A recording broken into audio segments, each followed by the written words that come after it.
Levanta-te e vai para a terra do inimigo, que é lá que eu vou te usar. Quando Elias chegou na porta de Sidom, tem uma mulher pegando cavaco.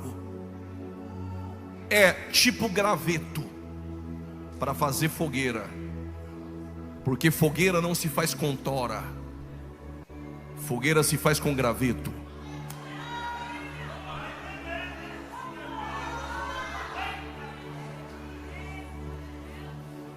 Quando Deus quebrou o navio que Paulo estava,